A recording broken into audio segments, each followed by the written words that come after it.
I woke up to a dry weight on my shoulders and a strange metallic tang in the air. My heart lurched when I reached up and felt the cool, stubbly edge of my hair. The mirror across the room didn't lie. My long auburn waves hair I'd spent 2 years growing out after college had been hacked into a choppy bob. Clumps of hair littered the pillow like fallen leaves. I stared at my reflection, chest tightening.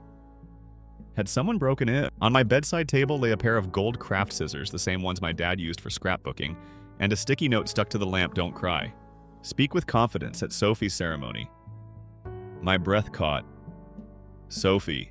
Today was her big day, my younger sister's vow renewal, and I was her maid of honor. She'd flown me home from Portland for this. I pressed my hand to my throat, feeling the invisible noose of betrayal. My phone buzzed with a text from my roommate, "Laura, are you up?" But I had to face my family first. I shuffled into the kitchen, my new bob swinging wildly. My father, Mark, barely glanced up from his coffee mug. "Oh, you're awake," he said, in that clipped tone he reserved for mistakes. "Looks like your hair needed a trim. Makes your face less distracting." He shrugged and returned to the sports section of the newspaper. My mother, Elaine, hovered by the fruit bowl. She raised an eyebrow at my reflection. "It's Sophie's moment."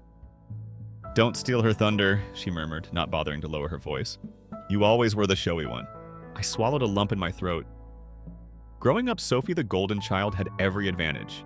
Designer dresses, violin lessons, Paris graduation trips, me hand-me-downs and side glances. When I graduated, they praised Sophie's accomplishments. When I moved across the country to build my own life, they barely noticed. But I still believed in family. I RSVP'd yes weeks ago, hoping for warmth I never found at home. Instead, they drugged me with NyQuil in my chamomile tea last night, then snuck in and spoiled my one chance to shine beside Sophie. Tears prickled my eyes, but I forced them back. I wouldn't show weakness here. I wiped the scissors clean, slipped them into my bag, and squared my shoulders. Laura appeared in the doorway, eyes wide. She mouthed, "We're not going like this." I nodded. Revenge wasn't my first instinct, I just craved distance. But as I stared at my reflection in the hall mirror, I saw something new, a woman ready to claim her own story. Today I would speak, and they would finally hear me. My sister's white limo glistened outside. It was time. I slipped into the sleek black sedan waiting at the curb, heart hammering against my ribs like a frantic drum. Laura gave me a tense nod, her eyes wide with concern and excitement. "You ready?" she whispered, and I pressed a hand to my fresh-edged bob, the weight of every stolen inch still tingling against my scalp. The car pulled away from our little rental house, a place I'd chosen for 2 nights, an island of refuge from the chaos at home, and headed toward the sprawling vineyard estate where Sophie's vow renewal would unfold under a perfect July sky. I watched the rolling rows of grapevines blur past the tinted window and felt a curious calm wash over me. I was leaving behind the stage they'd built and stepping into my own. But as the gravel drive crunched beneath the wheels, doubt flickered. Was I about to leap into something far riskier than speaking my truth?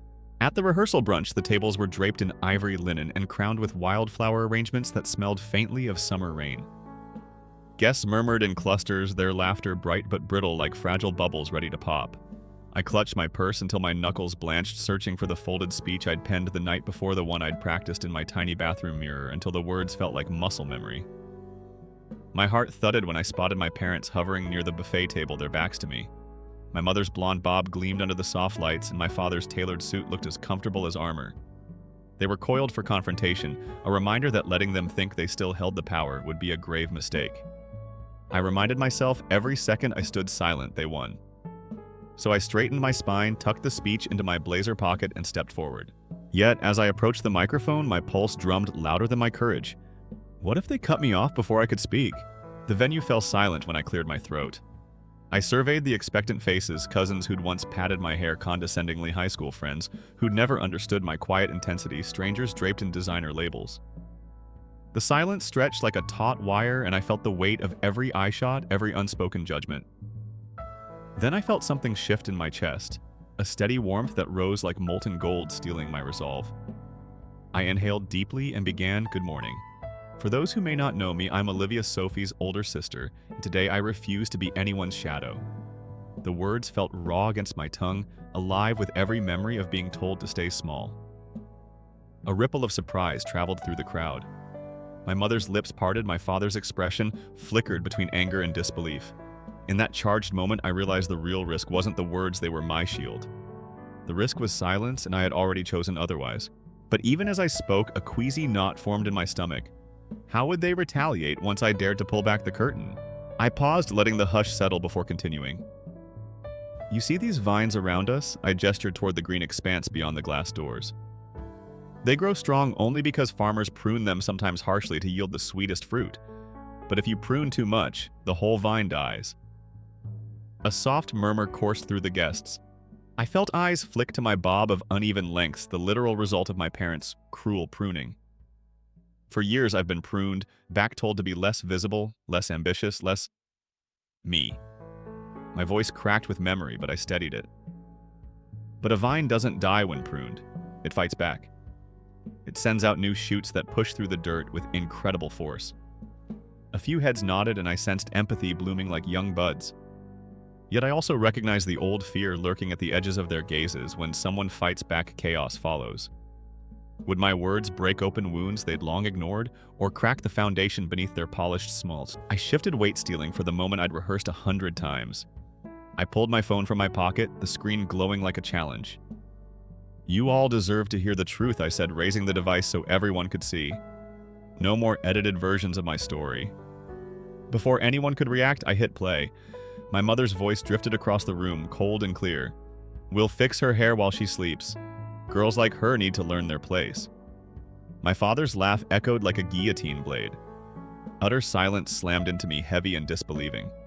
Forks clattered to plates, faces blanched. My father jumped up, eyes blazing, but I didn't flinch.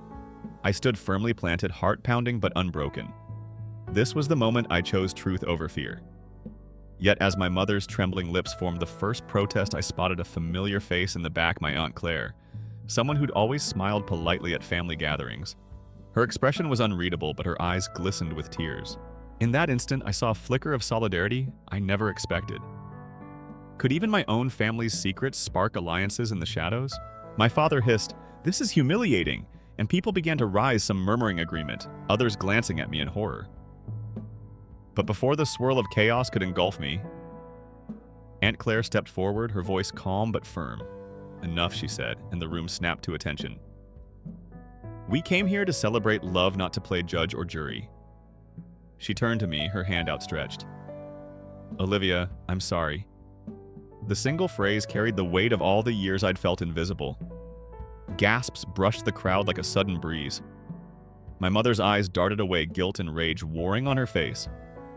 The unexpected support electrified me. Someone from inside my family had risked it all to back me. But if Aunt Claire could defy them, who else might stand with me, and who would turn away when the next blow fell? Security officers summoned by my father's whispered command began to converge. My stomach lurched. I could flee, escape into the crisp air beyond the vineyard's gates, but that would concede victory to their fear and control. Instead, I lifted my chin and addressed the growing crowd. Thank you, Aunt Claire, I said, letting my voice carry into every corner of the sunlit room. Today isn't just about Sophie renewing her vows. It's about each of us renewing our commitment to honesty, even when it's painful. A single camera phone light bobbed in the audience, one of Sophie's friends live streaming. I spotted Laura backing toward the exit, her face a mixture of pride and panic. The lines between ally and adversary blurred like watercolors in the rain. I realized then that this moment would ripple far beyond the estate's gates. But would it change anything at home? My aunt's intervention fractured the momentary chaos into uneasy calm. Guests exchanged uncertain glances, whispers threading through the air. Some faces hardened, others softened. Sophie stood at the edge of the room, tears pooling in her eyes, a mix of betrayal and awe. Her gaze locked onto mine, and in that instant, everything felt suspended between the past and the future.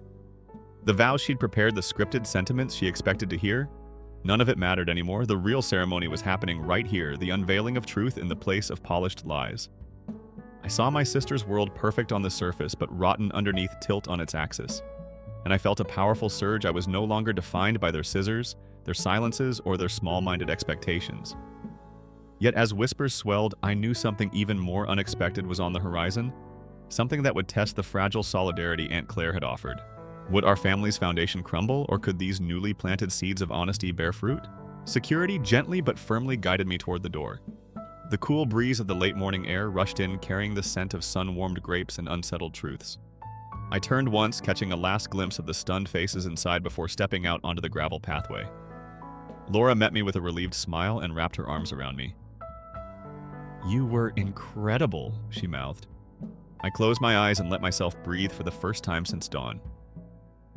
The vineyard lay before us, rows upon rows of potential, each vine capable of withering or flourishing depending on how it was treated.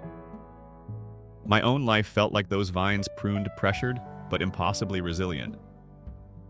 As I looked back toward the estate, the doors remained ajar, the interior echoing with questions and half-spoken confessions.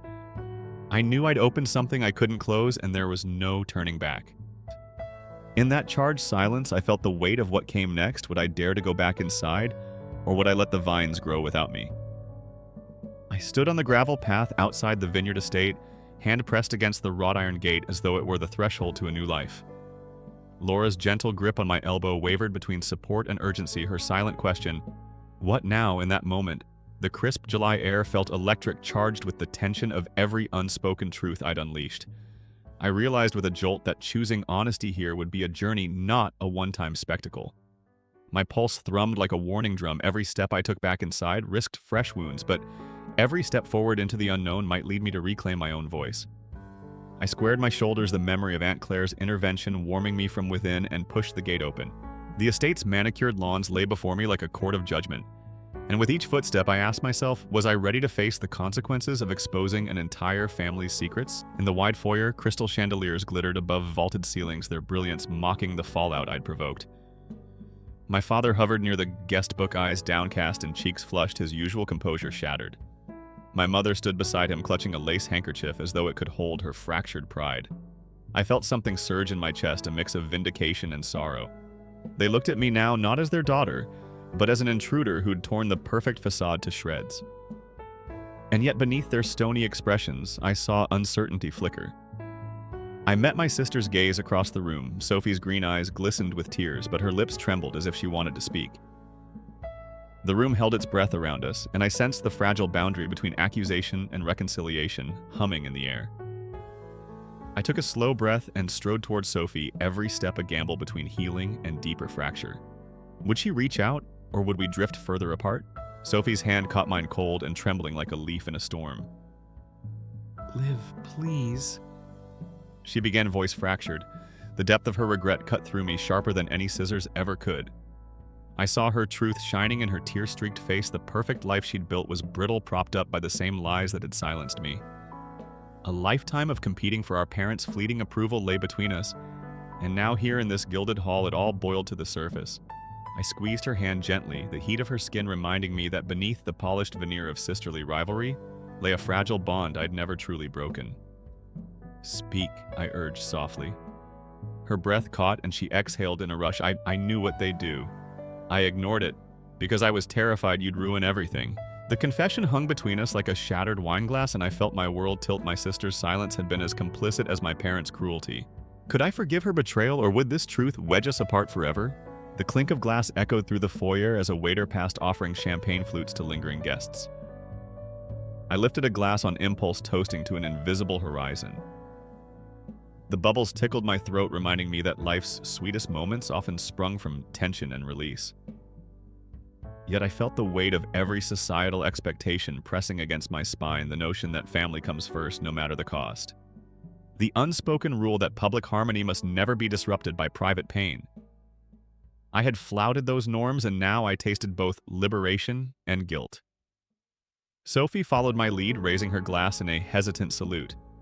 Our eyes locked, and for an instant time shimmered with possibility. Then, as I set the flute down, the grand doors behind us swung open, admitting a new wave of guests who paused in mid-stride, confusion rippling across their faces. Whispers rose like restless spirits. What's going on? Is it part of the celebration? The sudden intrusion yanked me back. Could I hold this fleeting moment of sisterly honesty, or would the crowd's scrutiny drag us back into shadows? A hush fell when Sophie cleared her throat and declared, "This ceremony can't go on as planned." Gasps fluttered through the room like startled birds. My heart lurched had I pushed her too far, yet her posture was resolute, her voice steady. "I won't stand here and pretend everything's perfect. Not after what happened to Liv." My skin prickled as I watched faces blanch, hands drift to throats in silent shock. My father's jaw clenched so tight I thought I heard a crack. My mother's face went ashen, and somewhere in the crowd I detected a pinch of applause and unlikely ripple of support. A wedding planner hovered at the edge of the moment, clipboard in hand, her expression torn between professional panic and human empathy. The symbols of the celebration, ivory drapery, crystal candelabras, the promise of eternal devotion fractured under Sophie's words. In that break, I glimpsed something profound, the power of shared vulnerability to reshape even the grandest illusions. But as Sophie's hand tightened on mine, she whispered, "Are you with me?" I inhaled, tasting both fear and fierce determination. Whatever came next, we would face it side by side or falter alone. Sophie led me toward the central aisle where guests stood in clusters, wine glasses forgotten. The stained glass arch behind the altar bathed us in multicolored light, each hue refracting our tangled emotions. As we approached, prickly heat crept up my neck. This was risk in its purest form. We weren't wearing vows, we were wearing scars bearing them for an audience accustomed to perfection. I sensed the weight of every social contradiction pressing in the expectation of unwavering loyalty, the silent consensus to prioritize image over authenticity. In the hush, I felt the familiar stirrings of the old fear. What if standing up here destroyed everything irreparably? But I steeled myself with the memory of that metallic taste on my pillow, the echo of cruel laughter in that hidden recording. That pain had sharpened me, and now it propelled me forward. As Sophie raised her voice to speak, I braced for the moment when our defiance would crack open a new reality or shatter us both against the harsh stones of family tradition. "My story doesn't end here," Sophie began, voice clear as the chimes in the vineyard fountain outside. She stepped onto the platform beneath the arch, and I followed. The assembled guests turned as, one eyes flicking between us, anticipation crackling like static. My father's face was a storm cloud ready to burst. My mother's lips trembled in silent hysteria. I felt an energy thrumming in my veins. This was our turning point. "Today isn't just about vows renewed," Sophie continued. "It's about acknowledging every promise broken in secret." The words pierced the air, and I realized her speech was more than solidarity. It was a challenge to every unspoken lie that had sickened our family. With a sudden twist, Sophie reached into her clutch and produced the scrap of my hacked hair encased in clear resin, a grotesque souvenir she'd kept hidden until now. She held it aloft, the golden strands preserved forever. Gasps filled the space like wind through chimes. My stomach dropped, but I felt a fierce pride ignite. We had weaponized symbolism to force a reckoning. But as the resin caught the light, glinting like shards of memory, I wondered if this vivid display would open old wounds too deep to heal. The silence that followed was so complete, it thrummed in my ears. Sophie and I stood side by side beneath the stained glass, our silhouettes framed by fractured colors. Then something unexpected happened. One by one, guests began to clap, tentative at first, then with rising confidence until the thunder of applause rolled through the hall like a storm. Relief and exhilaration coursed through me as I absorbed the unexpected support. Faces softened. Some guests wiped tears, others nodded in solemn respect. My parents sank onto a nearby bench, faces hidden in their hands. I saw the weight of accountability settle over them, an invisible cloak they could no longer shrug off. Yet, amid the standing ovation, a dark question flickered in my mind. Would public solidarity translate into private change, or would this moment of unity evaporate once the lights dimmed and the cameras left? As the applause echoed, I felt both victory and uncertainty entwine in my heart, heralding a chapter of possibility and an abyss of unknown consequences. I slipped away from the clapping crowd and found myself alone in the corridor beyond the main hall, the stained glass light filtering through arched windows like a promise of something better. My heart still hammered from the standing ovation, but beneath the adrenaline there was a quiet question. What now? I leaned against the cool stone wall and closed my eyes, letting the applause recede into echoes. The scent of damp earth and polished wood drifted in, reminding me of the vineyard's past struggles, how the soil here was once barren until farmers tilled it, enriched it, coaxed life from it. In that moment, I realized my own soil had been neglected by my family, left to starve under their neglect. But now, like this estate, I felt ready to be tilled, to be nourished by truth and community. My breathing steadied, and a single thought crystallized. I could either retreat back into the shadow they'd cast over me, or step forward into this new ground and plant something real. Would I have the courage to start sowing seeds of a life they could never trample? As I opened my eyes, Laura appeared at the end of the corridor, her expression soft but determined. She held 2 flutes of champagne, ours from before the speech, and extended one, her hand shaking with excitement. "You were incredible," she whispered, pressing the glass into my palm. The bubbles tickled my fingers, offering a taste of celebration that felt almost illicit in this tense atmosphere. We clinked our glasses and took a sip, the effervescence burning bright in my chest.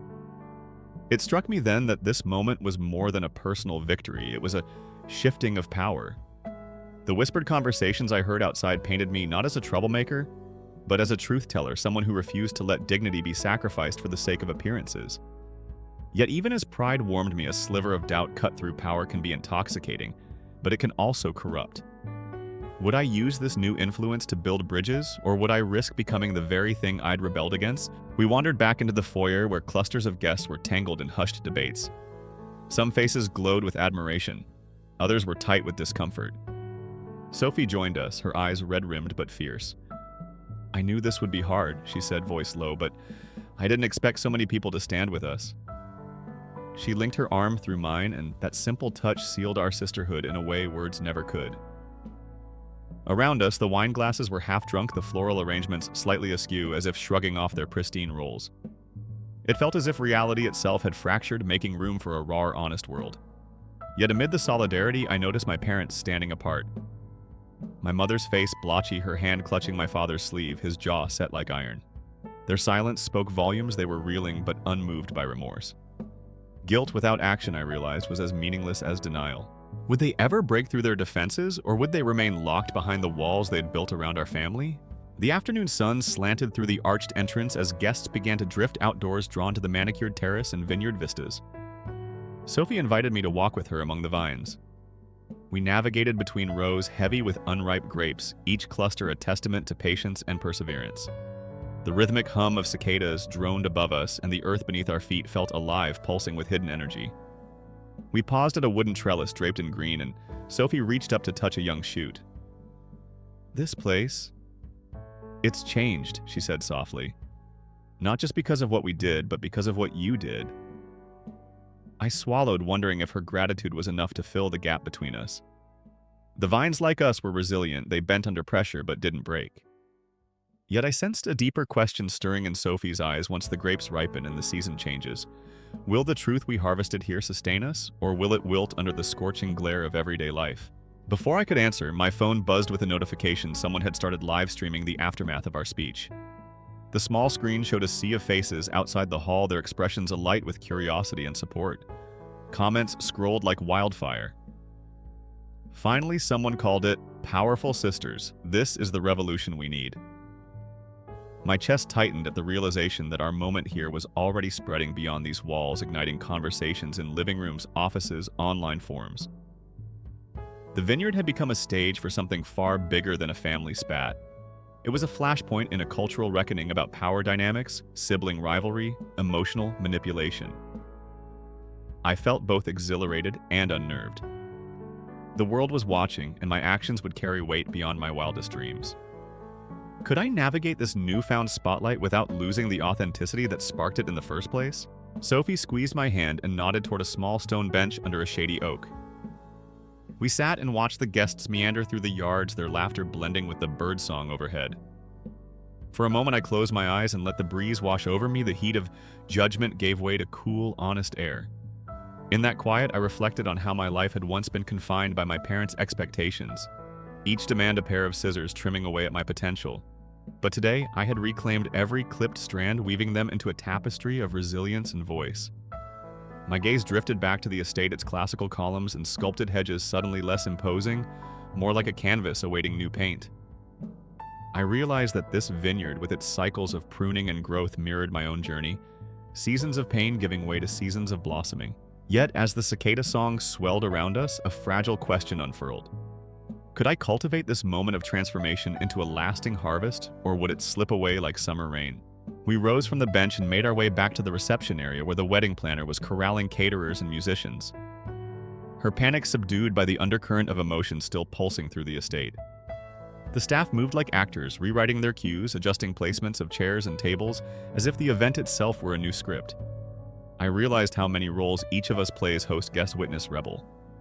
And I understood that my role here was shifting. I was no longer just a sister in the shadow, but an agent of change. I approached the planner and offered a quiet apology for the disruption. Her lips curved into a tentative smile. Actually, she admitted, this is the most honest wedding I've ever seen. Her words stung with both validation and irony. Even in her world of perfection, truth had more power than any carefully arranged detail. But as I walked away, I felt the weight of responsibility press down. Real change demands more than a single act of courage. It requires persistence and the willingness to face new challenges. Would I rise to meet them? A soft chime from my phone pulled me back to the present. An email notification from an unknown sender, subject line opportunity. My pulse quickened as I opened it. The message was from the editor of a social impact magazine who'd seen the live stream. She wrote, "Your speech resonated with our readers. We'd love to feature you in our next issue alongside essays on familial power dynamics and personal agency. Are you interested?" My breath hitched at the thought of my story reaching even more people, of transforming personal pain into collective empowerment. But alongside the excitement, the familiar knot of doubt tightened. What if exposure came at the cost of privacy, of being reduced to a symbol? I scrolled through the email again, considering the implications.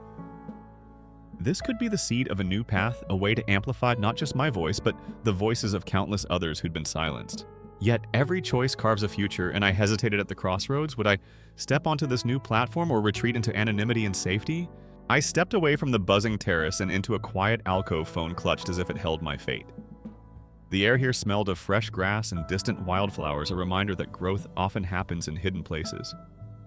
I thought of how my parents had tried to stifle me with silent drills of shame, but the truth had burst forth like new shoots after a wildfire. My pulse steadied, and I realized that letting fear guide me now would be betraying every moment of courage that had led me here. I drafted a reply in my mind as, "Let's do this." But as my finger hovered over the send button, a hush fell around me. The singing of the cicadas, the distant hum of conversation, my own steady breath. In that moment of stillness, I understood the journey ahead would demand more resilience than any speech, more heart than any public moment. And as the sun dipped toward the horizon, painting the vineyard in gold, I made my choice. But could I sustain this momentum, or would I falter when the spotlight dimmed? With a slow exhale, I tapped send.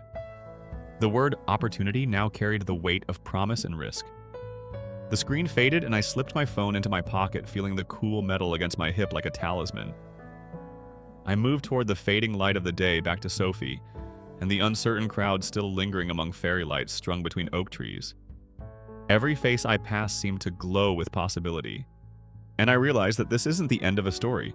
It's the opening chapter of countless others I might help write. Yet as I watched the first lanterns flicker alive, a quiet tremor of doubt surfaced. Building something new always means letting go of the old. Could I release the last tendrils of my family's influence and root myself entirely in this uncharted soil? The question echoed through me as dusk settled over the vineyard, leaving me suspended between who I was and who I was becoming. I stepped off the vineyard grounds just as the last glow of lantern light winked out my heels, clicking against the gravel in a staccato rhythm that felt oddly purposeful. The night air had cooled, carrying the scent of crushed grape leaves and distant honeysuckle, as if the land itself had absorbed every emotion spilled earlier. My phone vibrated in my hand, another message from the editor. "We need your headshot by tomorrow. Can you make it down to the studio?" I paused under a canopy of stars, typing back, "Yes." In that moment, I realized that stepping into the public eye meant trading my safe anonymity for a spotlight that cut sharper than any scissors. What would I reveal of myself, and what would I lose in exchange for this opportunity to amplify my voice? The next morning, sunlight slanted through my kitchen window as I sipped coffee and reviewed my wardrobe options spread across the table. Opinions from friends pinged my group chat. "Keep it bold. Make them see you. No black, please." Their encouraging words made me smile, yet each suggestion felt like another invisible hand trying to steer my narrative. I rifled through my closet until I found the navy leather jacket I'd bought after my first big presentation at work, a piece that felt like armor. I slipped it on and glanced in the mirror, a woman poised on the edge of transformation, heart thrumming with equal parts anticipation and dread. Would this professional shoot capture the truth of me, or would it craft yet another mask I'd have to discard later? The studio was a converted loft downtown, its white walls splattered with paint like scattered memories. I caught sight of the editor, Melanie Reyes, a poised woman in her 40s whose reputation for social impact journalism preceded her. She greeted me with a warm hug and ushered me onto the set, where lights gleamed and cameras pointed like interrogators. As the photographer adjusted my posture, Melanie leaned in and whispered, "Tell me your real story. No sound bites." The request hit me like a ripple of cold water. This wasn't just about pretty pictures, but about vulnerability on display. My pulse spiked. Could I trust them to honor my truth, or would they sculpt it into something palatable for profit? Between shots, I wandered into the loft's lounge area where framed covers from past issues lined the shelves. Headlines like "Breaking Silence" and "Shattered Walls" stared down at me. I ran a fingertip over one cover featuring a survivor of domestic abuse whose story had ignited legislative change.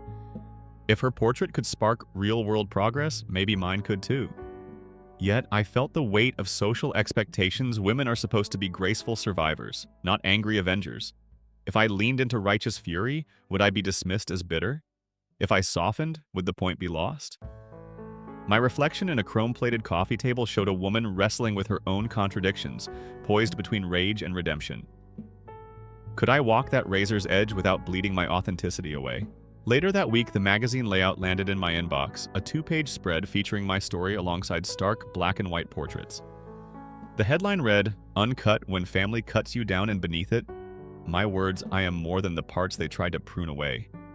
As I scrolled, I saw the raw moments captured, the moment I held the resin-encased strands of hair, the moment Aunt Claire's hand covered mine, and I felt a flicker of pride. But then I noticed the sidebar quotes, "Olivia is a rising voice for family justice." The words felt like gilded cages framing me a certain way. I realized that every narrative angle carves away nuance. Would readers see the complexity behind my defiance, or only the soundbite of the uninvited sister? That evening, I received an unexpected call. It was Sophie. Her voice wavered with emotion. I saw the spread. "It's beautiful." I exhaled relief, mingling with a fresh ache. Her praise was balm, but it reminded me of our shared wounds. Then she asked hesitantly, "Do you think Mom and Dad will ever reach out?"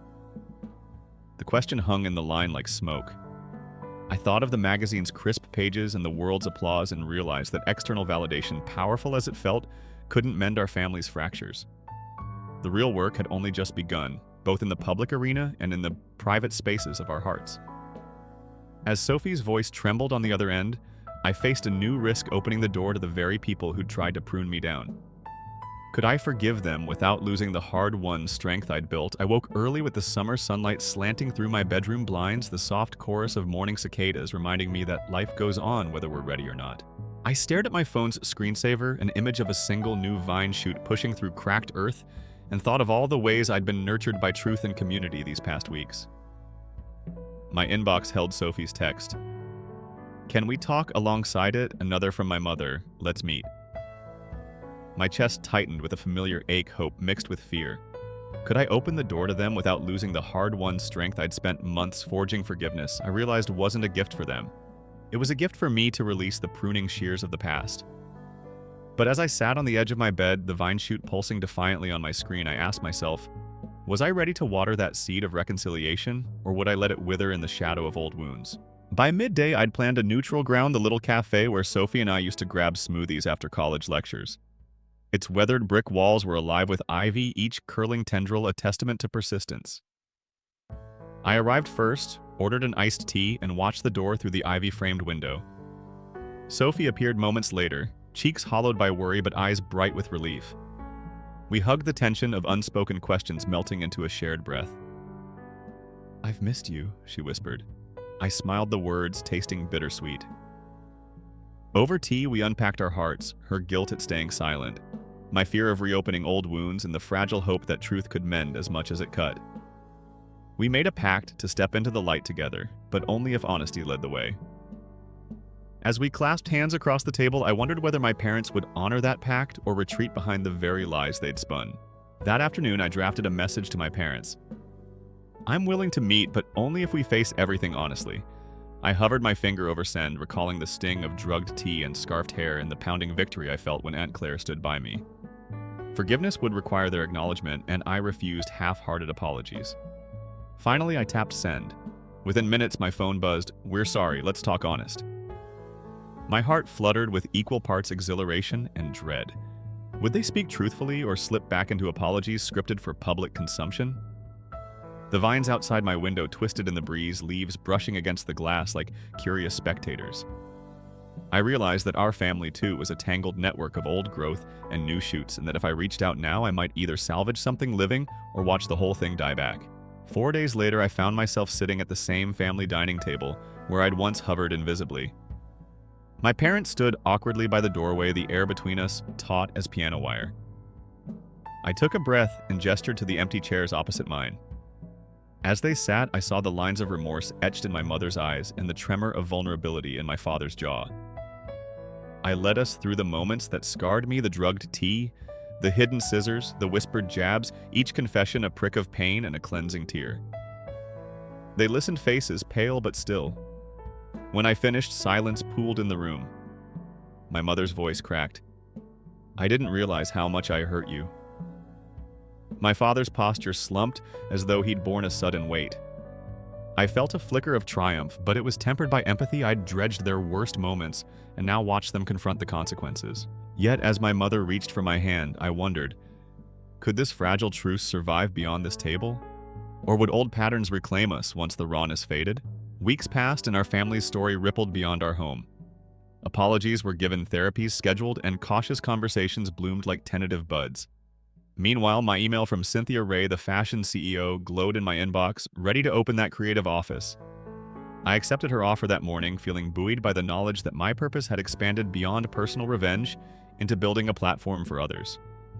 On opening day, our sleek downtown space walls of glass, sunlit studios, power cannot be cut, emblazoned in bold letters above the entrance, buzzed with excitement. Activists, artists, survivors, and curious neighbors streamed in, exchanging stories beneath the unfurled banners. The scars from my past, my hacked hair, my parents' betrayal felt transformed into symbols of resilience rather than shame. Yet as my parents appeared at the edge of the crowd, their faces drawn in earnest, I felt a flicker of conflict. Could I celebrate this triumph with them present, or would their attendance feel like intrusion? They drifted toward me unannounced but silent in their resolve. My mother's hand trembled as she placed a small potted vine on a side table, an echo of our first meeting at Sophie's Cafe. My father offered a quiet nod. Tears welled as I realized they'd brought a symbol of shared growth, a verdant promise that new life can spring from old wounds. I smiled, my voice steady as I greeted them. "Thank you for coming." The crowd hushed, sensing our personal history woven into this public celebration. In that moment, I understood that true power lay not just in spotlighting injustice, but in inviting healing even when it's risky. The vine's green leaves caught the afternoon sun, and I asked myself, had we finally learned to nurture each other's growth, or would this tender peace wilt under the glare of everyday demands? As the event wound down, I stood before the office's broad window, watching the city's pulse beyond the glass. My parents lingered beside me, their presence no longer threatening, but quietly supportive. I felt the vine motif course through my mind, how vines can both bind and uplift, how they thrive when free to grow yet with firm roots anchoring them. My parents' apology had given me a new route, but my own courage had set the vine in motion.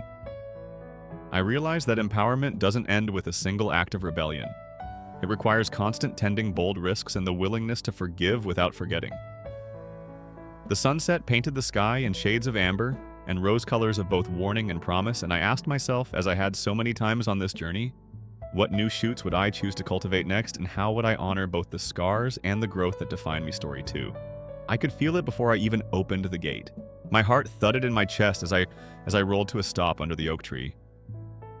The driveway was empty of party decor, and the front door sat half open as if someone had turned the welcome mat into a lie. No balloons, no streamers, no echo of children's laughter. Just the hush of a house that didn't want me. I clutched the box of cupcakes harder.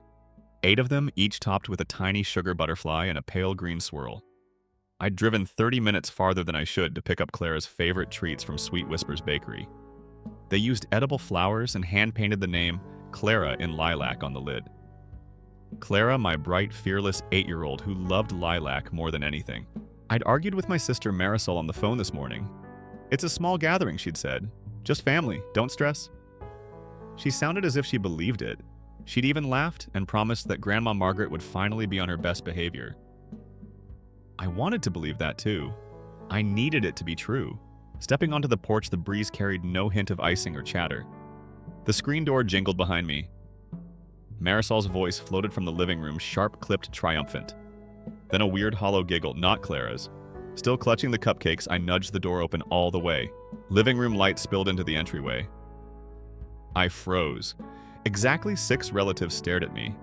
My sister Marisol, her husband Daniel, their glossy-eyed friend, Lena, Uncle Roberto, cousin Marcus, and a stranger I'd never met. Mrs. Whitaker, the nosy neighbor who always sniffed around like a bloodhound. On the floor, in a faded tutu that didn't fit, knelt my daughter. A braided rope twisted into a makeshift leash cupped beneath her chin. Her long auburn curls were stuffed under a cheap tiara that slapped against her neck as she looked up. She didn't smile, she didn't cry.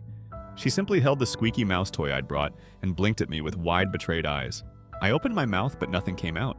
Marisol hopped off the couch with the practiced glee of someone who thinks cruelty is dinner conversation. "Oh, look, she's back," she said, tossing her red hair. "We were playing Fairy Puppy. Did you want to join?" Daniel scoffed from the armchair. "Come on, Elena, don't spoil the fun." Lena raised her phone. "I'm getting this on camera. It's golden." Uncle Roberto leaned forward. "She's in character, right, Chloe?" My daughter's shoulders trembled. She whispered so quietly, only I could hear, "Mommy, I don't like it." My name sounded foreign then. I forced my legs to move. I crossed the room 2 steps at a time, the cupcakes rattling like a soft alarm. I knelt beside her. My fingers trembled, but I managed to grip the rope and tug. It snagged on the back of her neck. The collar slipped over her head in a slow, mortifying sigh. That's when the laughter crashed down hard and loud. It wasn't the polite, tittering kind of laughter you hear at weddings. This was savage, cruel. And I realized with a cold pulse behind my eyes that there were cameras set up, small hidden lenses on bookshelves and lamps, and Marcus, my cousin, was pointing a camcorder at us. "Perfect shot," he murmured into the viewfinder. I stood clutching Chloe's hand.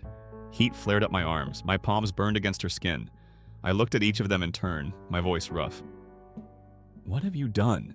Marisol shrugged. "She pretended to be a dog yesterday. I thought we'd lean into it." "Pretended," I repeated, swallowing. "She's 8 years old." "Oh, come off it," Lena said. "Kids love make-believe. You worry too much." I glanced at Mrs. Whitaker. Her lips were pursed in that sanctimonious way she had when she disapproved of my parenting. Her hands gripped the arms of her chair like she was at communion. She didn't say a word, but her gaze stabbed me. I turned back to Chloe. Her lower lip quivered. She pressed her cheek to my leg. I knelt again, brushing stray curls from her face. "I'm so sorry, baby." She slowed her breathing, but didn't speak. She never spoke while they watched. "Let's go," I said, rising. I backed toward the door, pulling my daughter behind me. My eyes flicked to the box of cupcakes on the coffee table. They'd set them out, plain vanilla blobs with fluorescent sprinkles, nothing like the ones I'd picked up. A final statement of contempt. At the threshold, Uncle Roberto stepped forward. "Elena, don't make a scene." His tone was patronizing, like he was scolding a toddler. But Chloe was my world. And in that moment, every bit of my fear and anger fused into cold resolution. I said, "You made her crawl. You made her bark. This ends now." I nudged the door open. As we stepped into the hallway, Marisol called after me. "You'll regret this." I didn't look back. I just held my daughter's hand and walked out. My shoes clicked on the hardwood, matching the thud of my heart. Outside, the air felt vast and free. Chloe looked up at me with those big, wary eyes. "Mommy," she whispered. "Can I still have my green cupcake?" I smiled, though my chest felt torn, of course. We sat on the porch steps in the fading light. No candles, no singing. We split one of my fancy bakery cupcakes in two. Green frosting smudged across her cheek. For a moment she grinned, bright and pure. I wiped frosting from her face and held her close. The world behind us was silent, but as I watched Chloe laugh at the sticky sweetness, I knew the battle was just beginning. And I was ready. I woke before dawn the next morning, eyes burning with memory. The image of Chloe on that carpet, collared mute, haunted me. My chest felt cradled in ice. I lay still, listening to the quiet hum of the furnace, as though the world outside had forgotten her shame. But I hadn't. I never would. By 6 o'clock, I was at the kitchen table, coffee in hand, legs shaking. Chloe tiptoed in, clutching her stuffed rabbit marigold. She perched beside me and offered a soft, sad smile. "Mommy," she whispered. "When can I wear real princess shoes again?" My throat tightened. I scooped her into my arms. "Soon, baby. We'll build you a kingdom." I stroked her hair. In that moment, my plan crystallized. I wouldn't just flee this hurt. I'd dismantle it source brick by ugly brick and make sure no other child ever felt as small. I spent the morning gathering evidence. My phone's gallery had every clip Marisol and Marcus had posted, snippets of Chloe crawling, frames of that twisted rope. I downloaded hidden camera footage from the guest bedroom where a tiny pinhole lens had captured every humiliating second. I cataloged timestamps, notes, and file names in a neat spreadsheet. Every laugh track they'd recorded would become proof of their cruelty. At 10, I called Tara Nguyen, my oldest friend and an employment attorney with a knack for fierce strategy. Tara had the steely calm of someone who'd never been surprised by malice. When I explained, she didn't gasp or stammer. She typed out a draft cease and desist and a pre-litigation notice on the spot. They crossed a legal line, she said firmly. We'll notify Grandma's business partners first thing tomorrow. Next, I messaged Naveen Patel, a tech whiz who'd built apps on his laptop since he was 12. I sent him the raw footage and asked him to stitch it into a single time-coded video highlight reels of every mocking remark, every shotgun laugh. He had it done by lunchtime, overlaid with timestamps and captions. It looked professional enough for courtroom playback. Meanwhile, I took Chloe to her art class. Ms. Vasquez, the instructor, greeted her with open arms. In that sunlit studio, Chloe splashed paint with abandon, her laughter bubbling back. I watched as she dipped her brush into emerald and lavender, then mixed them on canvas, her two favorite colors. I realized healing didn't just need anger, it needed beauty. Back at home, I drafted polite but firm emails to Joyful Celebrations Co. Grandma Margaret's newest sponsor. I outlined the incident, attached video evidence, and cited their zero-tolerance policy on child humiliation. I addressed the partnership manager by name, referenced the upcoming spring tea event, and requested their urgent review. No threats, just facts. I hit send on each message with deliberate calm. My heart pounded in triumph. For the first time since the party, I felt power, not panic. That evening, Chloe and I made lavender lemonade and sat on the back porch under string lights. She talked about fairies and unicorns, and for a while I forgot the mortgage on Margaret's house, the echo of her mocking voice. As night fell, I reviewed my calendar. 9 days from now, Grandma's annual spring tea. Digital invites went out today, fine script pastel roses, RSVP by April 1st. I'd intercepted an email when Marisol forwarded it to me thinking I'd want to attend. She'd CC'd half the family.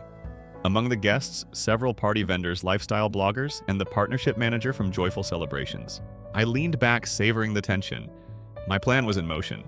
By the time April 1st arrived, Grandma Margaret would be scrambling. Her perfect image would crack. Sponsors would pause. Vendors would hesitate. She'd finally taste the dread Chloe felt kneeling like a plaything in her own living room. I tucked my laptop away and kissed Chloe's forehead. "We're safe," I whispered. "Nothing can touch you now." Her eyes fluttered closed. I lay beside her on the porch swing, listening to crickets and the distant hum of dinner dishes.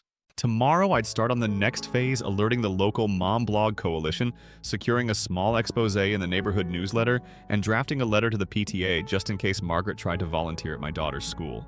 They'd know who she was. Everyone would. I closed my eyes, mind racing ahead to that afternoon nearly 1 week from now.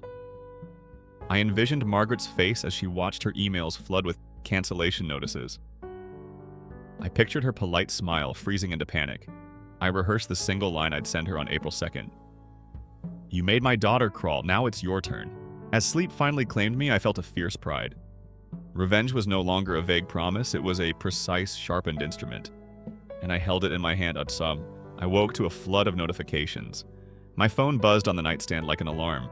One by one, I scanned the subject lines, regret to inform cancellation notice, unable to proceed.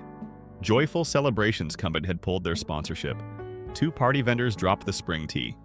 Even the local florist withdrew their centerpiece order. No apologies, just polite regrets. I let the messages scroll by without reacting.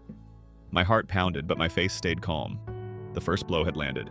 By mid-morning, the gossip network kicked in. Aunt Marlene called in tears, half angry, half frantic. "Your mother is beside herself," she wailed. "She's lost half her business for one stupid joke." I offered a quiet, "I understand." She sniffled into the phone. I waited until she cried herself out. Then I hung up. No reason to fuel her drama, they'd all see soon enough. Next, I opened my browser. 3 mom bloggers women I'd never met had published posts. Headlines read, "When family fun goes too far, an elderly matriarch," or tyrant comments piled up. "Outraged mothers, supportive dads, local activists demanding an apology." One link led to the neighborhood newsletter's front page, "Spring tea in turmoil." The article quoted my email verbatim. I closed the tab with a steady hand. My plan was working. Halfway through lunch, my group chat exploded. Cousin Marcus lamented lost footage, "No one will laugh now," he typed, while Marisol blamed me for ruining everything. Daniel tried to damage control, "Everyone move on." But his words rang hollow. Even Mrs. Whitaker distanced herself, writing simply, "Hope you can resolve this, dear." I read each message, felt a pulse of satisfaction, then deleted the thread. No more eyes on my reactions.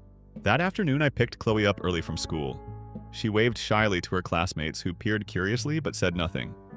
I knelt and whispered, "How do you feel?" She smiled a little and showed me a drawing, a princess in emerald armor banishing a snarling beast. I traced the lines with my fingertip. "That's you," I told her. "Strong and kind." Her chest puffed up. She tucked her art into her backpack like a trophy. On our way home, I stopped at the community center. The PTA coordinator, Samira Velez, greeted us with warmth. Samira was soft-spoken, but her eyes were sharp. I'd emailed her yesterday just the facts, no drama. Now she told me that Margaret's name was on the volunteer list for next month's book fair.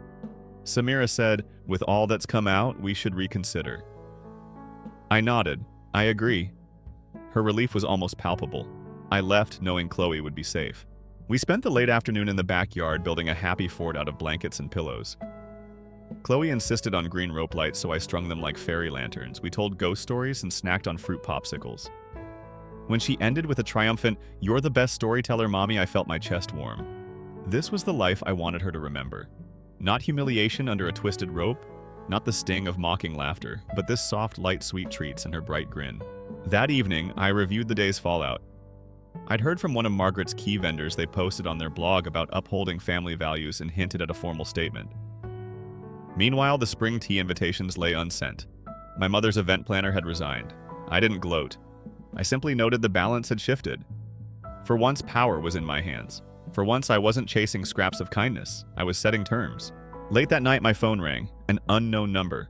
I answered. "Elena." My mother's voice cracked. "Please, we need to talk." I opened my mouth. I closed it. Instead, I said, "Not now." She stuttered. "But your daughter—" I hung up. No more distractions. She'd have to live with the consequences of her actions. I slid under the covers beside Chloe, who was curled up like a sleeping swan. Her breathing was even innocent. I watched her for a long time. The moonlight cast silver on her hair. I thought of all the ways I'd shielded her from this storm and of how far we'd come. She would never have to crawl for anyone's amusement again. As sleep overtook me, I planned my next move, a community charity drive in Chloe's name, celebrating her strength. I imagined banners in emerald and lavender, her favorite colors. I envisioned children and parents side by side, free to laugh without fear. Tomorrow would bring fresh battles emails to local press calls to event planners. But tonight, I rested easy. Because I had learned that true power comes from protecting what you love most. And in that moment, I held the world in my arms, a small, perfect kingdom built on love, not mockery. I stood at the entrance of the Willowbrook Manor ballroom, my throat tight with anticipation. The spring tea, originally Grandma Margaret's grand spectacle, had been reduced to a hushed reschedule at a smaller venue. Satin ribbons still dangled from the chandelier, but only half the tables were set. A few reluctant sponsors and wary vendors hovered at the back. The air smelled of wilted roses and something else fierce. Clutching Chloe's hand, I led her in. Her green rope lights twinkled softly on the railing of my stroller.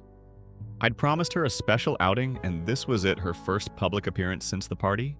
She wore her emerald cloak, the one I'd sewn with lavender stitching. Her eyes shone with cautious pride. Near the front, I spotted Alicia Chen, the partnership manager from Joyful Celebrations. She wore a crisp blazer and scanned guest lists on her tablet. When she saw me, her face tightened in recognition. "Elena," she said, voice low. "Thank you for coming?" I offered a small nod. I wanted to see for myself. A cluster of relatives lounged by the buffet table, Marisol in a fitted dress that swallowed her pride. Daniel pacing behind her like a guard dog, Lena glued to her phone. Uncle Roberto hovered in the corners, arms crossed. Cousin Marcus glanced nervously at empty seats. Mrs. Whitaker pretended to admire the centerpieces. They all turned to watch me pass. A hush settled as I walked between the tables. I guided Chloe to the last chair at the head table, Grandma Margaret's reserved seat. She looked up at me with wide eyes. "Mommy, why are we sitting here?" I brushed a strand of hair from her forehead. "Because this is your moment, sweetheart." Before she could smile, the ballroom doors swung open. Derek Patel, the local community columnist, strode in with a camera crew from the Willowbrook Gazette. He flashed his press badge. "Ms. Elena Rivera," he called. "May I have a word?" My pulse quickened. I exchanged a glance with Alicia, who mouthed, "Go ahead." I straightened and approached Derek. He cleared his throat. "Your email went viral in our town," he said. "People want to know why confront Grandma Margaret here today." I took a breath. "Because she needs to understand that her actions have consequences," I said, voice calm. "Not just for me, but for every family she claimed to champion." A murmur rippled through the guests. Marisol's cheeks flushed. Daniel's jaw clenched. Even Grandma Margaret, seated with trembling hands on her teacup, looked up. I turned back to Derek. Today is about showing her that humiliation isn't a joke, I continued. It's something that scars a child's spirit, and I'm here to protect my daughter's spirit. The room fell silent. Chloe squeezed my finger. I knelt to her level. Ready? I asked softly. She nodded chin high. I rose and crossed to the head table. Margaret's teacup rattled against the saucer. She peered over the rim, eyes wide and fearful. I slid into the seat opposite her, folding my hands on the linen. The chandelier's light bounced off her pale hair. She looked small. Alicia stepped forward, clearing her throat. Margaret, as you know, Joyful Celebrations has terminated its sponsorship, she began, and several vendors have withdrawn support. She laid a letter on the table. This notice is final. Margaret swallowed. I can explain. I raised a hand. No more excuses. My voice echoed softly but firmly. You chose to entertain your friends by making my daughter crawl like a puppy. You recorded it, posted it, and laughed at her expense. Now the world is watching you too. Her lips trembled. She opened her mouth, but no words came. Marisol's glossy eyes flicked from me to Margaret, guilt and anger warring on her face. I leaned forward. I came here so you could see what it feels like to be powerless. My words landed like stones, so you could feel the same dread Chloe felt. Outside, the camera crew snapped flash after flash. Margaret's shoulders shook. She set her teacup down with such force the saucer cracked. A hush of shock rippled through the guests. I placed a gentle hand on Chloe's back. She stood behind my chair holding her drawing of the iron-willed princess. I lifted it high. The emerald armor and lavender sword glinted under the lights. This is who my daughter is, I said, voice steady. Not someone you can break for your amusement. Tears filled Margaret's eyes. She looked at me, then at Chloe, then at Alicia. The stoic mask she wore for decades shattered. She opened her mouth, then closed it. Finally, she whispered, I'm sorry. It sounded small. Too late, but it was real. Her chin quivered and tears rolled down her cheeks. Marisol stepped forward, shame written across her face. Auntie, I'm sorry too, she whispered. Miss Whitaker and Uncle Roberto shifted uncomfortably as if seeing us for the first time. Lena lowered her phone. Marcus tucked his camera away. Silence settled over the room. Then Alicia cleared her throat. Margaret, we can discuss future partnerships, but trust takes time. She turned to the room. Let's serve tea. Staff moved through the tables, refilling teacups and passing plates of scones. Guests murmured among themselves. Some offered sympathetic glances to Chloe. Others whispered hopes for Margaret's recovery. I felt a softness bloom in my chest. I reached across the table and touched Margaret's hand, dipping my voice. Thank you for apologizing, but please understand this family needs real kindness now. She nodded, tears glistening. I promise I'll learn. I rose and guided Chloe to the dance floor where the string quartet began a gentle waltz. Chloe giggled, stepping lightly in her emerald cloak. I spun her beneath the ribbons and her laughter rang clear. As we danced, I glanced back at Margaret. She sat at the head table alone for the first time, her chin resting on her hand. She watched us, silent and reflective. When the waltz ended, Chloe ran into my arms. Mommy, she said, that was perfect. I hugged her tight, because it was your day. We spent the rest of the afternoon sharing cupcakes, real ones from Sweet Whispers Bakery, and telling stories of princesses who reclaimed their crowns. Margaret sat nearby, quietly speaking with Alicia and the guests, offering soft smiles. I didn't join them. Instead, I watched from across the room as my daughter's bright spirit filled the hall. In that moment, I knew the war was over. Not because my mother had fallen completely, but because she'd finally seen the harm she caused. And because Chloe, my fierce, kind-hearted girl, would never again doubt her own worth. We walked home in the glowing dusk. Chloe skipped stones across the pond at the edge of the estate. Each plink echoed like a promise: you are safe, you are loved, you are free. And I whispered under my breath, feeling the weight lift from my soul. Revenge didn't tear us apart. It built us back up. Story 3, I'm Chloe Harper, 30 years old, and this was supposed to be the happiest weekend of my life. My fiancé, Ryan Bennett, had finally proposed after 4 incredible years together. He did it in the exact spot where we first kissed, under the oak tree at the edge of Windermere Park. When he pulled out that delicate sapphire ring and asked if I'd be his wife, I couldn't even speak. I just nodded through my tears, hugging him so tightly I thought we might topple over. So naturally, I wanted to celebrate properly. We planned an intimate engagement party, 40 guests at the Vine Room, a beautiful little wine bar in town, all brick walls and candlelight. I spent weeks on every detail: hand-painted place cards, lavender sachets as party favors, fairy lights on every table. It was going to be perfect. Until Olivia showed up. Olivia Harper, my younger sister by 4 years and somehow eternally 4 steps ahead of me in everyone else's eyes. While I was struggling through college, she was already at her dream job in marketing. When I rented my first cramped apartment, she was closing on a downtown loft. If I posted about a promotion, she'd announce a luxury vacation the next day. Always outshining, always one-upping. But this, I genuinely thought I had outmaneuvered her this time. Olivia had texted me 3 weeks before UGG Won't Make Your Party big work conference in Seattle that weekend. I felt relief. Relief that I didn't want to admit to anyone but Ryan. Maybe we get a party where it's just about us, I'd whispered that night. Just one night. We should have known better. At 5:30 p.m., the evening of the party, I was finishing my makeup in the venue's tiny restroom when my phone buzzed. Olivia surprise conference wrapped early just landed. Be there soon. My stomach sank. I stood there, mascara wand trembling in my hand, heart racing. Ryan saw the color drain from my face when I returned to our table. She's coming, isn't she? He asked gently. I nodded. But part of me still hoped. Maybe, just maybe, she was here because she cared. Maybe tonight would be different. It wasn't. The first hour of the party was blissful. Our friends laughed over wine and charcuterie boards. My parents even managed to keep their bickering to a minimum. I was glowing, actually glowing with joy as Ryan proudly introduced me as my future wife to every guest. Then precisely at 7:02 p.m., Olivia swept in. That's the only way to describe it. She swept into the room like she owned it. Her dress, blood-red silk, clung to her like it had been sewn on that morning. She carried a gold clutch and wore her hair in effortless Hollywood waves. Compared to my simple cream cocktail dress and loosely pinned curls, she looked like she'd stepped off the cover of a fashion magazine. Oh my God, Liv's here. My mom gasped, clutching her hands together in delight as if royalty had arrived. Olivia kissed my mother on both cheeks, gave my dad a wink, and did the obligatory air hug with Ryan. She saved me for last. Chloe, she said, all honeyed warmth. You look quaint. That word quaint. Then she turned to the room, tapping her champagne glass with the stem of a fork. Everyone, I hate to interrupt, but I have some incredible news to share, babe. And just like that, the spotlight that had felt so warm and rare finally shining on me was yanked away. I couldn't move. My smile froze. Ryan stiffened beside me, his hand tightening almost imperceptibly around my waist. Olivia flashed that trademark smirk. I'm pregnant, can you believe it? 3 months along today. The room erupted. Cheers, applause. My mother actually squealed. She squealed and rushed to embrace her. Oh my God, finally! Finally something really exciting, my mother cried, voice breaking with joy. Even my father beamed, clapping my sister on the back. Babies! Babies are so much more important than, well, engagements, my mother added, chuckling. Aunt Liz rushed forward, cooing about nursery themes. My Uncle George was already talking about baseball mitts and strollers. I stood there forgotten, clutching the knife I was about to use to cut our engagement cake. The cake with the delicate frosting that I had chosen carefully. The knife trembled in my hand as if it weighed 100 pounds. Ryan leaned down and whispered in my ear, let's go. We don't have to stay. But I shook my head, swallowing the lump in my throat.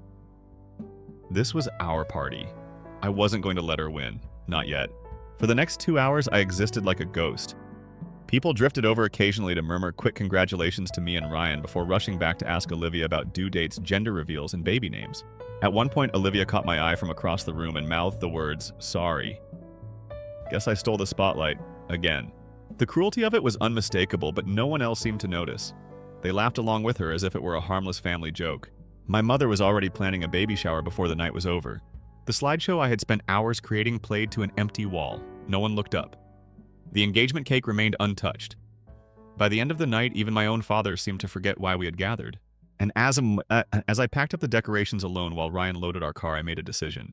A cold, clear decision. I was done playing the polite sister. Done being the afterthought. Done swallowing my anger to keep the peace. By the next morning, I would have a plan. A plan to take back control. And it would start with a little announcement of my own. I didn't sleep that night. While Ryan snored softly beside me, I stared at the ceiling, my mind racing. Olivia's smirk replayed over and over, her smirk, my mother's words, the forgotten cake. All of it churned inside me like acid. At 3 a.m., I slipped out of bed and padded quietly to the kitchen, pulling out my laptop. If Olivia thought she could hijack my engagement, she was about to learn how wrong she was. By sunrise, the plan was fully formed. At 8 a.m., I sat Ryan down at the kitchen table. Remember what you said last night about leaving? Let's do it. Do what he asked, rubbing sleep from his eyes. Let's elope, I said, my voice steady, the decision already cemented in my mind. Let's go to Las Vegas this weekend and get married. No guests, no family, just us. His eyes widened. Chloe, are you sure you've been dreaming about that big wedding for months? I don't want a big wedding, I replied firmly. Not if it means giving them more opportunities to ignore us. I just want to be your wife. He reached for my hand, smiling softly. Then let's do it. Vegas it is. By noon, we had booked our flights and reserved a cute little chapel off the strip, Elvis officiant included. My heart felt light for the first time in days, but I wasn't finished. The cherry on top of my plan was the announcement we would send out Sunday morning, right about the time Olivia would be texting ultrasound pictures to the family. I hired a designer to rush the printing 100 elegant save-the-date cards printed on heavy cream cardstock with gold foil lettering. On the front, a gorgeous photo from our engagement shoot, Ryan kissing my temple while I laughed. And in delicate cursive script, Chloe and Ryan Bennett just married. Underneath in smaller print, we eloped in Las Vegas this weekend, surrounded by strangers who were more supportive than some of our own family. But it was the back of the card where I delivered my masterstroke. We want to sincerely thank everyone who attended our engagement party for showing us exactly where we stand. We realized we didn't need a crowd to validate our love. We needed each other and a fresh start far from drama and distractions.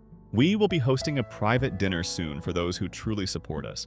If you're unsure whether that includes you, well, ask yourself this. Did you celebrate us last Saturday or did you shift your focus elsewhere? With love and gratitude and freedom, Chloe and Ryan Bennett. The cards were delivered to the printer late Thursday afternoon. By Friday morning, they were express shipped to every guest from our engagement party, parents, relatives, friends, colleagues. Even my Aunt Susan, who lived 2 blocks away and had spent the entire party asking Olivia what gender vibes she was feeling. I felt an almost wicked thrill imagining the looks on their faces as they opened them. Ryan and I left for Vegas Friday afternoon. The entire trip felt like a breath of fresh air. No drama, no obligations, no one hovering or judging. Our wedding was goofy and romantic. Elvis crooned, "Can't help falling in love," as we exchanged vows, laughing through happy tears. A group of tourists from Ohio who'd witnessed the ceremony cheered and bought us drinks afterward. When we stumbled into our hotel suite that night, still in our wedding clothes, hair-tousled faces flushed from champagne, I felt something I hadn't felt in years, completely free. Free of Olivia, free of expectations, free of old wounds. But on Sunday morning, the phone calls began. Exactly as I'd anticipated. It started with my mother. 9 missed calls in the span of an hour. Then my father, my aunts, even distant cousins I hadn't spoken to in years. I didn't answer any of them. Then came Olivia. Her first text was almost amusing in its predictability. Olivia. What the hell, Chloe? Is this some kind of joke?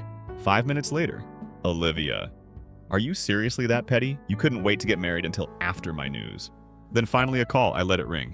Then another and another. Ryan poured me a mimosa and raised his glass with a grin. Here's to not answering. We toasted. By that afternoon, Olivia's tone had shifted from anger to self-pity. Olivia, Mom and Dad are devastated. They're crying. You've ruined everything. Why would you do this to them? To me. I didn't reply. I wasn't about to explain myself, not this time. But as the sun set over the Las Vegas Strip and I scrolled through her increasingly frantic messages, I realized something profound. I didn't feel guilty. Not at all. For the first time in my life, I had set a boundary, and I intended to keep it.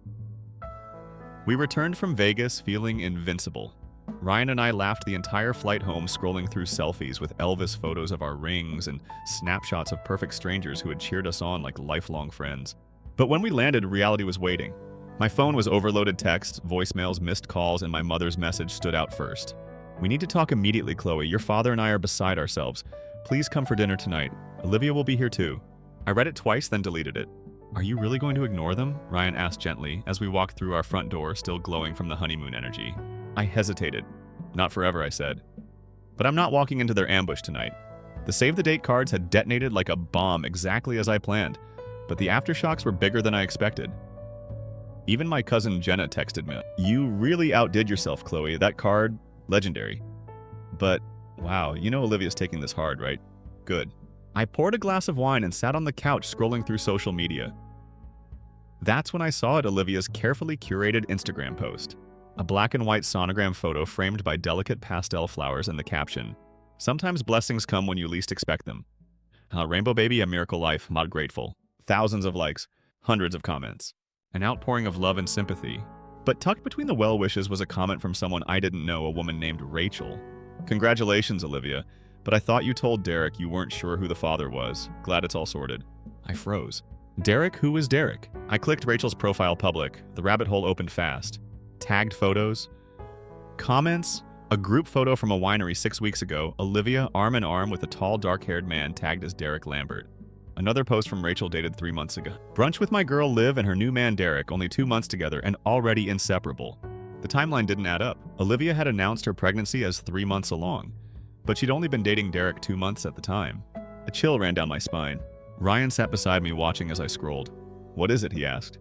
I turned the phone toward him. "Olivia's lying about something, and I think it's big." His brow furrowed.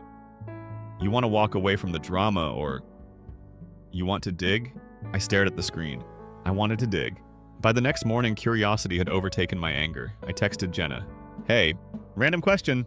Do you know who Olivia's baby daddy really is, Derek? Or someone else?" Her reply was almost immediate. "OMG. I shouldn't say this, but honestly, we've all been wondering the same thing. Olivia's been really vague about it.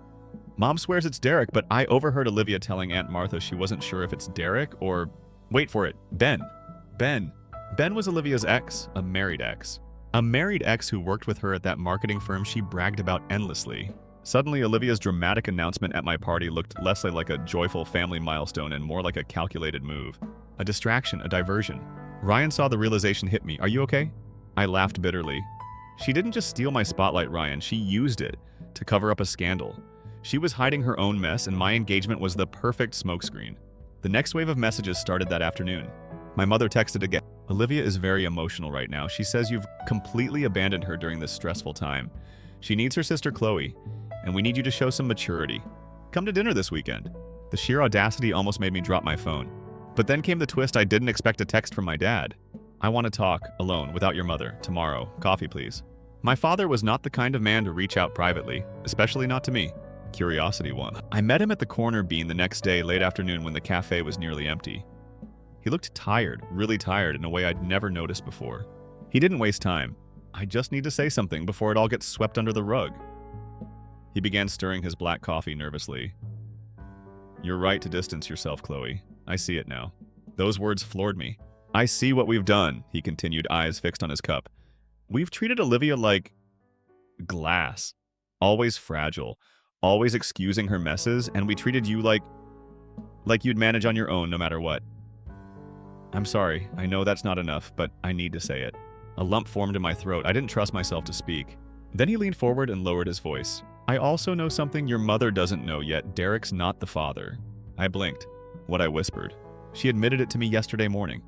"Derek's furious. He just found out too. He's left her. And Olivia is spiraling." He sat back and sighed. "Your mother is still pretending everything's fine, planning this ridiculous baby shower already, but the truth is about to come out." A mix of vindication and sadness washed over me. I almost felt pity for Olivia. Almost. "She played you," my father added quietly. "She played us all, and you were right to take your happiness into your own hands." For the first time in years, my father saw me not just as the older sister who could handle anything, but as a woman who had been hurt, dismissed, overlooked, and who finally stood up for herself. When I got home, Ryan was waiting. "Well," he asked. I smiled. "Turns out the perfect family Olivia's always wanted everyone to believe in, it's crumbling." After meeting with my father, I felt lighter, strangely calm. The house was quiet when I returned, and Ryan was curled up on the couch with our wedding album flipping through it like a kid discovering treasure. When he noticed me standing in the doorway, he smiled, patted the seat beside him. But before I sat down, my phone vibrated. Olivia. Another text. "Please, Chloe, just talk to me. Can we meet? I need you." And beneath it, alone. "Please, I just can't do this without you." It would have been so easy to ignore her like I'd ignored the rest of her tantrums since Vegas. But this felt different. Something inside me, maybe morbid curiosity, maybe closure, whispered. So I replied, "Fine, 1 hour at the park." I didn't tell Ryan where I was going. I didn't need advice or warnings. This was a conversation I had to finish myself. It was late afternoon. Golden light bathing the small park where Olivia and I had played as children, back when I'd still believed we were close, back before competition and comparison became the glue of our relationship. When I arrived, Olivia was already there sitting on a bench near the old oak tree, the one where Ryan had proposed to me. Poetic, I thought. Her posture was small, hunched forward, elbows on knees. No flawless hair, no red dress, no dazzling smile. She looked exhausted and scared.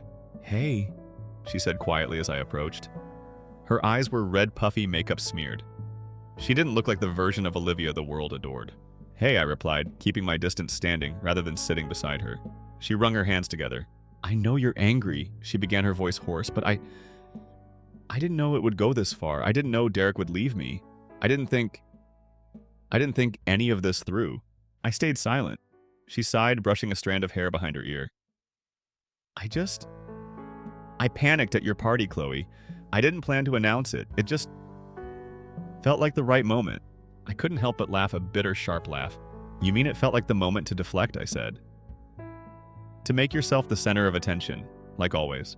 Olivia looked down at her lap, tears welling again. You don't understand. I didn't even know for sure who the father was when I said it. That stopped me cold. She continued rushing the words like she needed to confess before she chickened out. I thought it might be Derek's, but it could be Ben's too. I was so embarrassed, Chloe. And when I saw you standing there, happy, radiant, everyone loving you, I couldn't take it. There it was, the truth. She couldn't take it.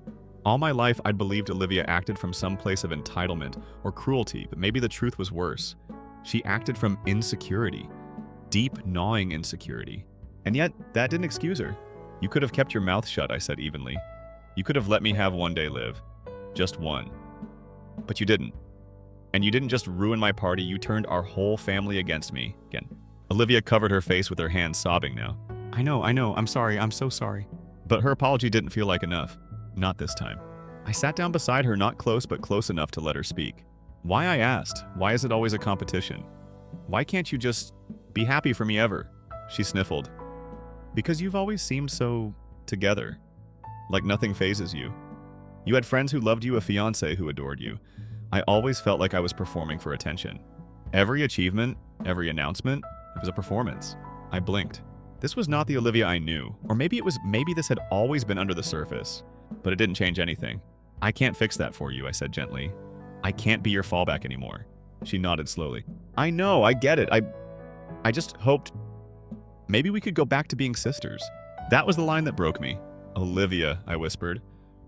When were we ever really sisters? She flinched and I felt guilty, but not enough to take it back. I think we've spent our whole lives pretending we're closer than we are, I continued. And I'm tired of pretending. Her tears flowed harder now. So, we're done. I took a deep breath. We're done, for now. Maybe someday when you're ready to stop making everything about yourself, we can rebuild. But right now, no, I'm not going back to being the backup dancer in the Olivia show. She didn't argue, she just nodded quietly like she knew this conversation was inevitable. I stood to leave, and before I walked away, I added, oh, and by the way, Ryan and I are happy. Happier than ever. You didn't ruin anything, Liv. You just gave me clarity. Then I walked back to my car without looking back. That evening, I told Ryan everything. And he didn't say I told you so. He didn't gloat. He just hugged me tightly and said, I'm proud of you. It was the simplest thing, but it meant everything. Over the next few weeks, the fallout continued. My parents tried to play peacemakers at first, but eventually even they stopped defending Olivia's behavior. My mother surprisingly apologized. We let her get away with too much for too long, she admitted during a quiet dinner at our house. And for the first time ever, they seemed genuinely interested in me and my work, my marriage, my plans. As for Olivia, I heard she moved out of town quietly without drama. She's raising the baby alone from what I understand. I don't wish her harm. I truly hope she finds peace. But I also hope she finally learns what I learned that day in the park. Love isn't a performance. Attention isn't the same as respect. And sometimes the most loving thing you can do is walk away.